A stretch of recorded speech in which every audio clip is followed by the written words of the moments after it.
On nous demande ici de déterminer si cette matrice carrée-là est inversible et si oui, de déterminer son inverse.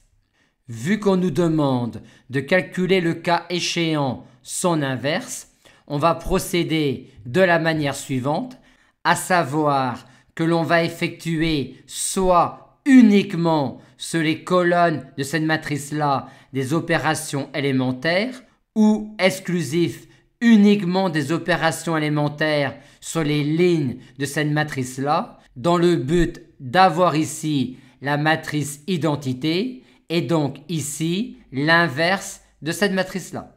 Bien noter que si on voulait uniquement déterminer si cette matrice carrée-là était inversible, on pourrait effectuer à la fois des opérations licites sur les lignes et sur les colonnes de la matrice. Mais si on veut, le cas échéant, déterminer son inverse, on ne doit alors effectuer que des opérations sur les colonnes ou exclusif que des opérations sur les lignes. Vu la présence des deux zéros ici, on choisit d'effectuer uniquement des opérations sur les colonnes. On commence par mettre cette colonne-là en première position et donc cette colonne-là en première position. On met ensuite cette colonne-là en seconde position, donc cette colonne-là en seconde position. On met ensuite cette colonne-là en troisième position et donc cette colonne-là en troisième position. Et on garde à la même place cette colonne-là, donc également cette colonne-là.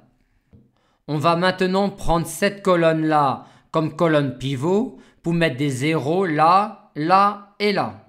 Comme il y a déjà des zéros là et là, on laisse ce bloc-là inchangé.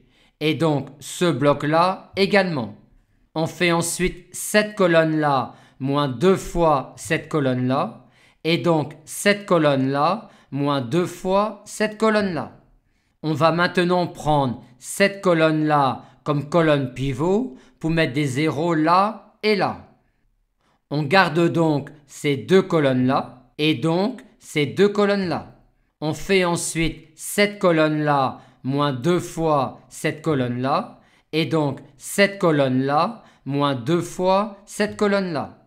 Puis cette colonne-là plus cette colonne-là. Donc également cette colonne-là plus cette colonne-là. On prend maintenant cette colonne-là comme colonne pivot pour mettre un 0 ici. On garde donc inchangé ces trois colonnes-là et donc ces trois colonnes-là. Et on fait cette colonne-là moins 3 fois cette colonne-là. Et on fait donc cette colonne-là moins 3 fois cette colonne-là.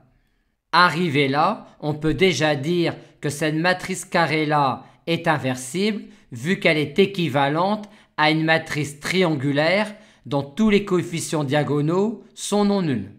Le but maintenant est d'arriver à la matrice identité ici par des opérations élémentaires sur les colonnes.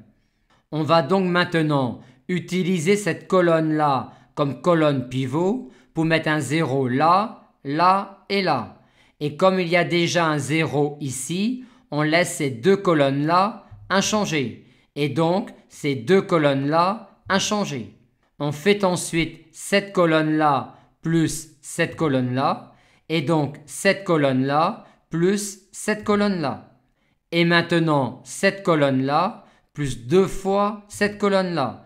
Et donc cette colonne-là plus 2 fois cette colonne-là. On va prendre maintenant cette colonne-là comme colonne pivot pour mettre un 0 là et là. On garde donc ces deux colonnes-là et donc ces deux colonnes-là. Et on fait cette colonne-là plus cette colonne-là et donc cette colonne-là plus cette colonne-là. Puis cette colonne-là plus 2 fois cette colonne-là et donc cette colonne-là plus 2 fois cette colonne-là.